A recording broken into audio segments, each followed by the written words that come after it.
Assalamualaikum warahmatullahi wabarakatuh. Perkenalkan, nama saya Syifa Aulia Ramadhani dengan NIM belakang 016. Saya dari kelas 4B. Jadi di sini saya akan mengangkat judul perbandingan sistem ekonomi kapitalisme dan sosialisme dengan studi kasus di Amerika Serikat dan Cina. Jadi yang pertama itu ada sistem kapitalisme. Jadi kapitalisme ini adalah sistem ekonomi yang menekankan pada pasar bebas dengan adanya campur aduk tangan pemerintah tapi sangat minim. Hak yang dimana ciri-cirinya itu hak milik pribadi atas alat produksi dan distribusi itu menjadi ciri utama dalam sistem ini, dimana individu dan swasta ini memiliki kebebasan penuh untuk mengelola dan memanfaatkan sumber daya ekonomi. Jadi pada sistem kapitalisme ini harga dan produksi itu diatur oleh pasar melalui konsep tangan tak terlihat. Jadi ini tuh dimana kepentingan individu itu yang mengejar adanya keuntungan. Secara enggak langsung itu tuh membawa manfaat bagi masyarakat luas. Pilar utama kapitalisme ini meliputi hak-hak milik pribadi, kebebasan ekonomi, dan persaingan bebas. Tapi dalam sistem ini tuh menghasilkan ketimpangan sosial yang dimana konsentrasi kekayaan itu pada hanya kelompok tertentu aja. Terus sebaliknya, kalau sistem sosialisme ini menempatkan negara sebagai pengendali utama dalam kegiatan ekonomi. Tadi kan kalau si kapitalisme ini tuh campur aduk pemerintahnya itu sangat minim, tapi kalau sosialisme ini sebalik.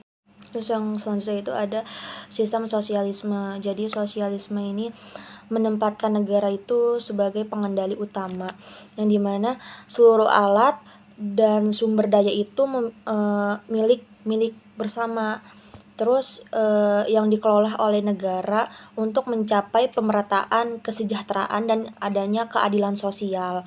Terus dalam sistem ini juga hak perorangan atas alat produksi itu dihapuskan dan adanya kebebasan ekonomi dibatasi demi menghindari adanya persaingan. Jadi kalau di sosialisme itu pemerintah ini benar-benar sangat berperan penuh dalam perencanaan, pengaturan dan pengawasan dalam kegiatan ekonomi.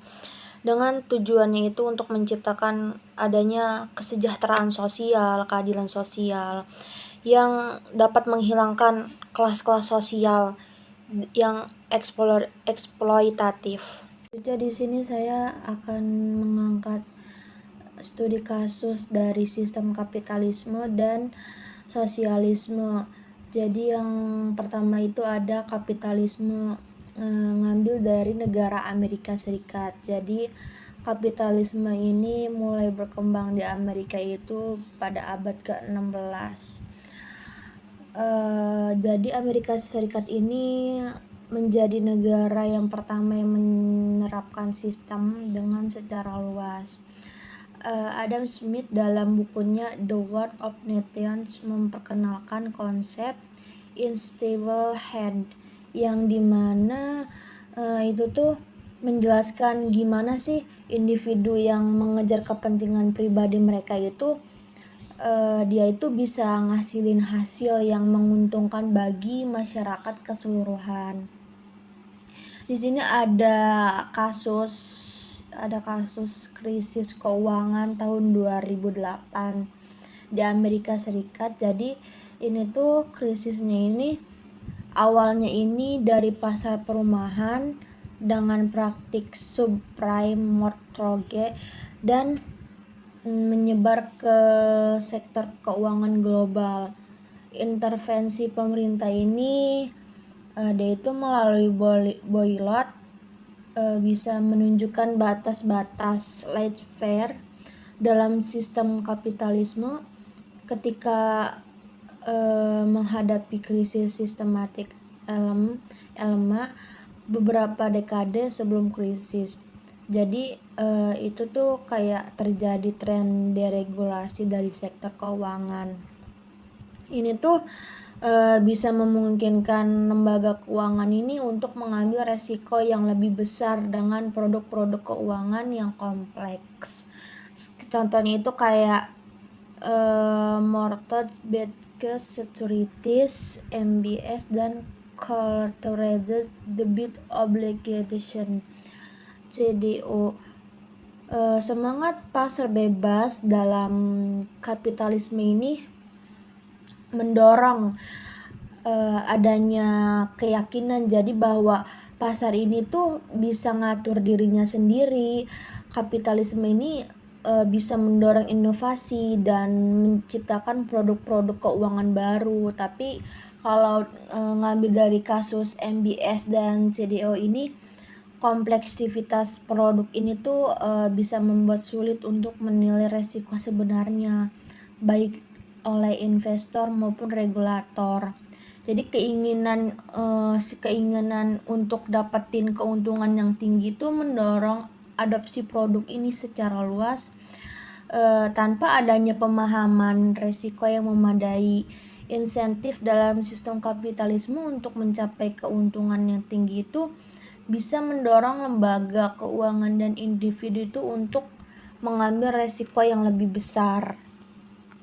Jadi dalam pasar perumahan ini tuh tercermin dalam berbagai pinjaman subprime kepada peminjaman dengan kelayakan kredit yang rendah.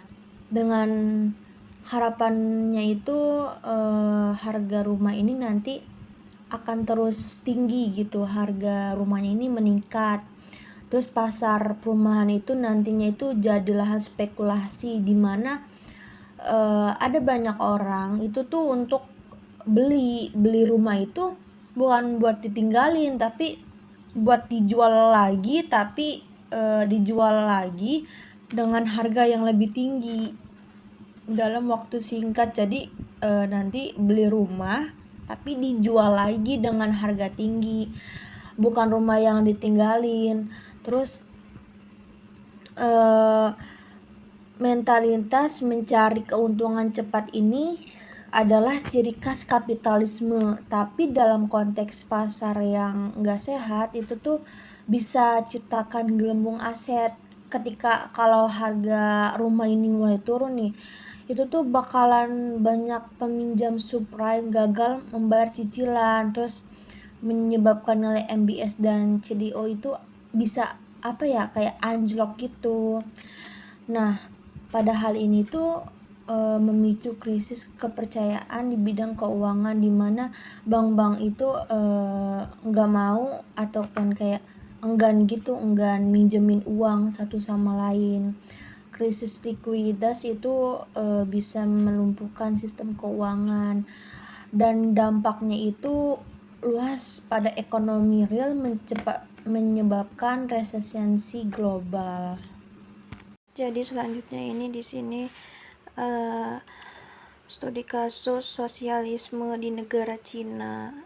Jadi setelah berdirinya Republik Rakyat Cina pada tahun 1949 di bawah kepemimpinan Mao Zedong, negara ini mengadopsi sistem ekonominya itu sosialis terpusat yang meniru model Uni Soviet. Tapi setelah kematian Mao dan munculnya Deng Xiaoping sebagai pemimpin di tahun 1978, Cina ini melakukan adanya reformasi ekonomi secara bertahap, memperkenalkan mekanisme pasar sambil mempertahankan kontrol politik yang kuat oleh Partai Komunis Cina.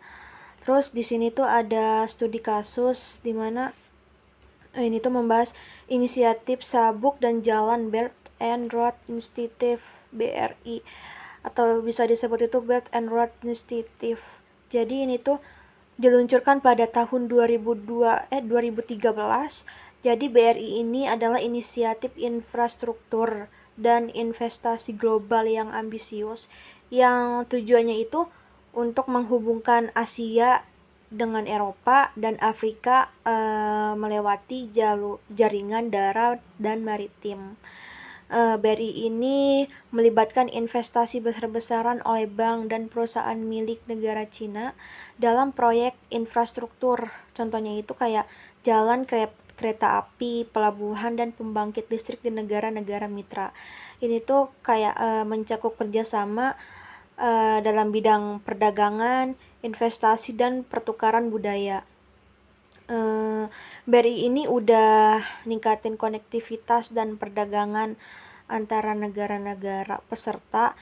Itu tuh bisa berpotensi adanya yang mendorong pertumbuhan ekonomi di kawasan tersebut. Tapi inisiatif ini bisa menuai kritik terkait masalah uang, dampak lingkungan, dan kurangnya transportasi.